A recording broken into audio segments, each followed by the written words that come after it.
In the quiet village of Okporo, where red doves kissed bare feet and palm trees leaned like elders over the land, life moved with the rhythm of tradition.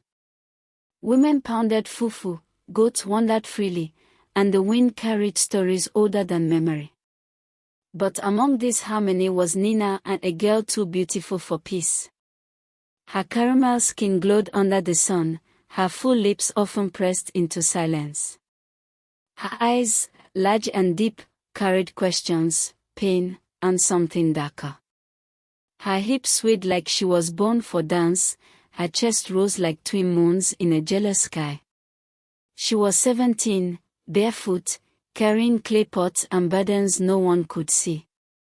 At dusk, when others laughed around the fire, Nina sat alone, hands clenched on her lap. Her body trembled for reasons she didn't understand. There was something inside her, an ache, a hunger, that returned with every sunset. And her body always betrayed her. She'd walk past the village men, chest rising, palms sweaty, her legs shaking under her wrapper. Eyes followed her. Whispers trailed her shadow. One bright afternoon, Nina walked through the compound, cassava peels in hand. She hummed gently, but her mind wandered, clouded. Oren saw her. The village drunk. Wrinkled face, missing teeth, wrapper dirty like his name. He leaned on a stick, eyes bloodshot, and grinned. She froze. Not out of fear, but something deeper.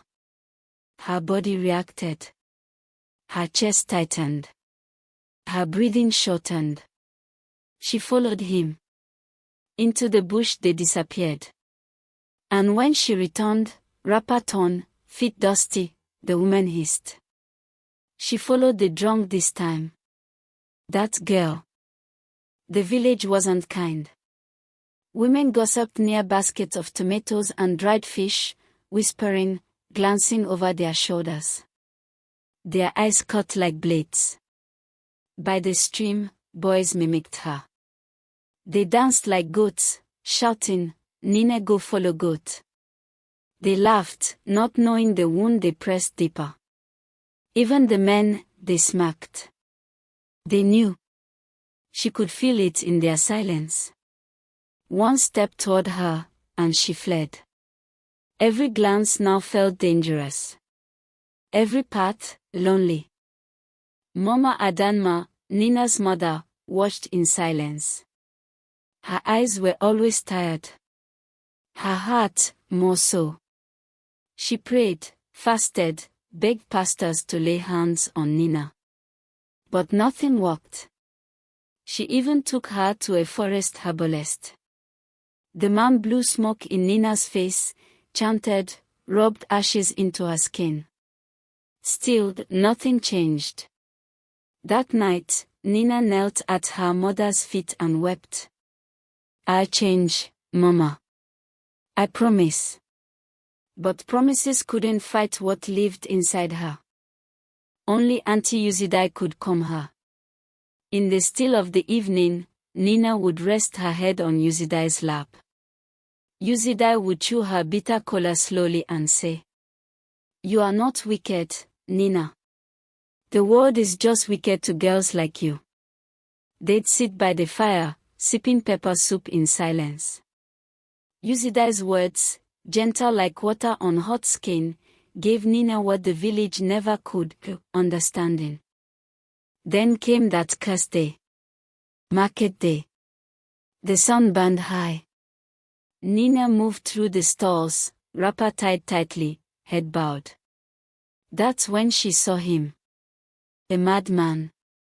Toothless, filthy, flies dancing around his head. Chewing cola nut and laughing, like the word made sense only to him. Something clicked in her. Her fingers trembled. Chest pounded. The basket dropped. And before she could think, her feet moved.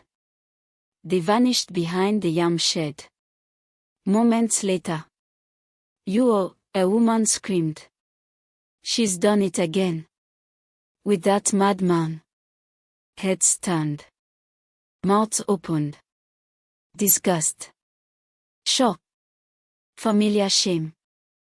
That night, the village slept, but Nina couldn't. She lay wide-eyed on her thin mat, wrapped in silence and shame. The moonlight streamed through the cracks in her clay wall, catching the tears that refused to stop. Her breath came in shallow waves, her thoughts loud as thunder. Without a word, Nina rose.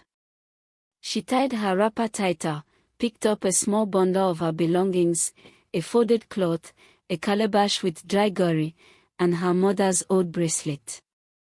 She tiptoed out, careful not to wake the sleeping world that had rejected her. Her feet brushed the dusty earth as she passed sleeping goats, closed doors, and the crooked fence that had always marked the village edge. She didn't look back. The forest greeted her like a mother she'd never known. Dark, dense, unforgiving. She stepped over roots, thorns snagging her wrapper, leaves whispering secrets as she passed. The trees seemed to watch her, tall and ancient. Still, she pressed on, through hunger, through fear, toward something, anything, that felt like freedom. Hours passed. Days maybe. Nina's legs trembled. Her feet bled. Her lips cracked. Her body screamed, but her spirit clung on. Still, she walked, bruised, bent, but not broken. Then, a light. Faint. Flickering in the distance. She squinted. Was it a fire? A lantern? Or a trick? Her heart thudded faster. She stumbled toward it, each step heavy, each breath a battle. The light led to a tiny hut, hidden deep in the forest.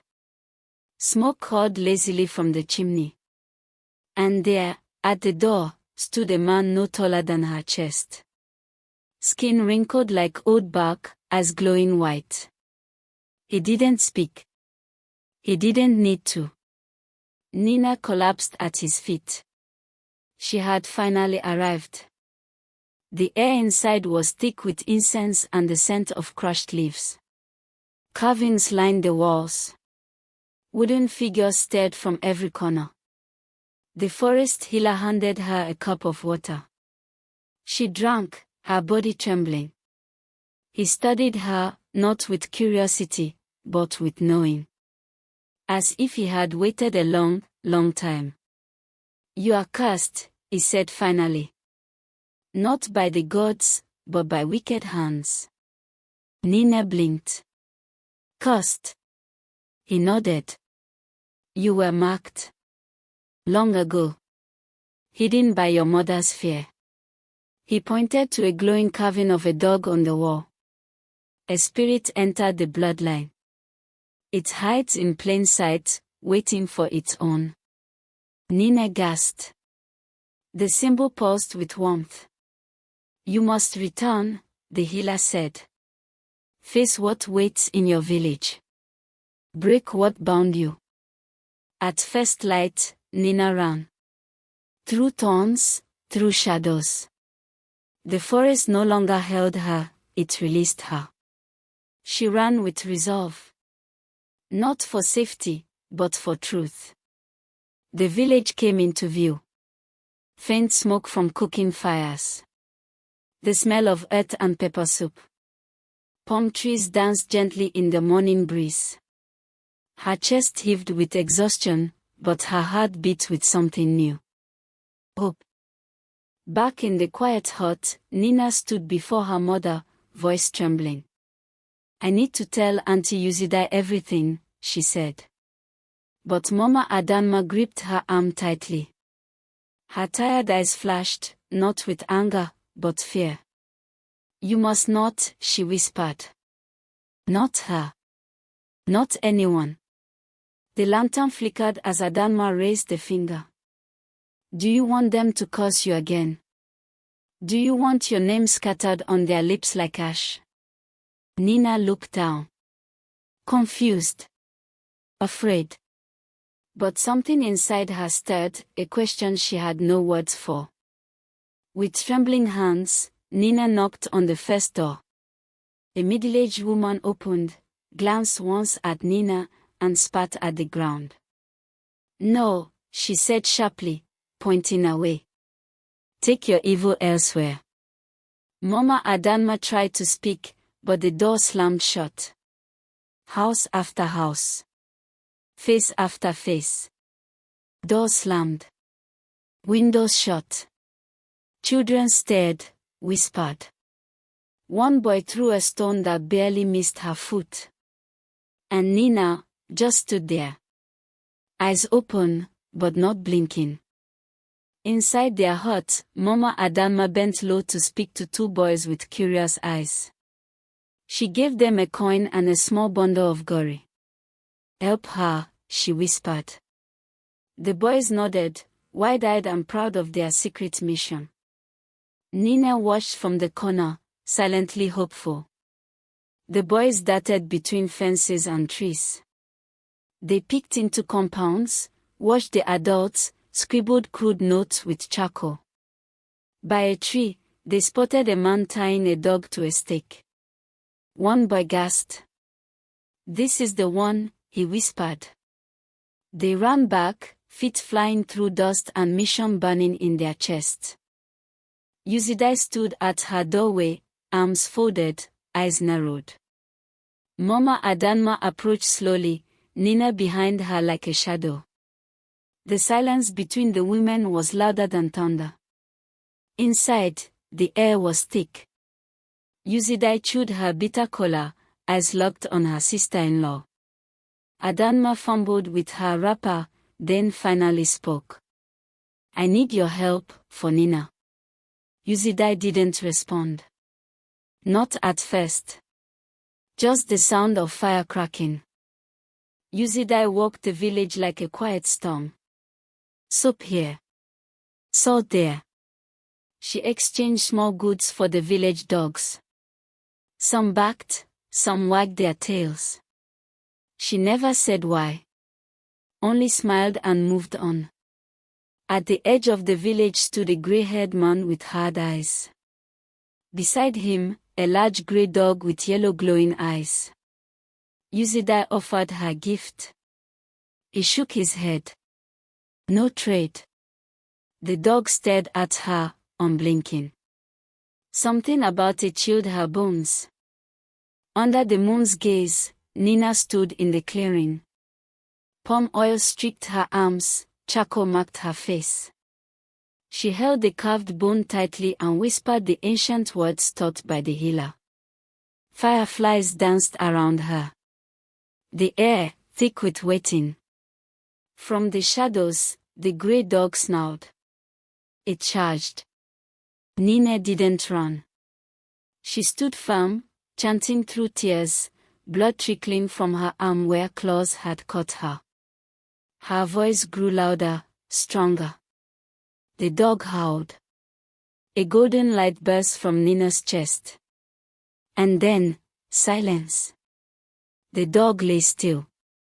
Nina collapsed to her knees, the stars above blinking as if they'd been watching all along. A voice behind her. Low. Cold. You touched what wasn't yours. The man stepped from the shadows.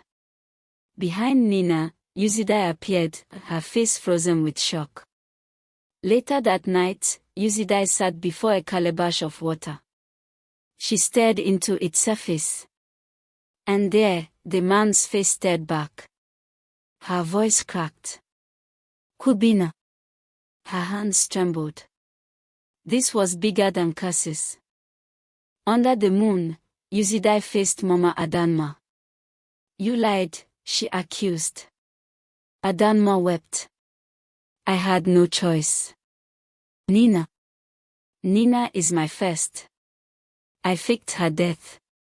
Behind them, in the shadows, Nina listened. Still. Silent. Yuzidai spoke of the ancient curse, of how their blood had been marked. Of how a curse cover could shield a child, but only for a while. She remembered her grandfather's words. The glowing dog eyes. Adanma gasped. They had only delayed the storm. Far away, the forest healer jolted awake. The bone carving in his hand was glowing red. Smoke curled unnaturally around him. His eyes widened with fear. "What have I done?" he whispered. Deep beneath the earth, in a forgotten cave, a stone seal pulsed with red light. Skulls shifted. Symbols glowed. And a voice, low, ancient, rumbled through the dark. "After so many years, we finally have one."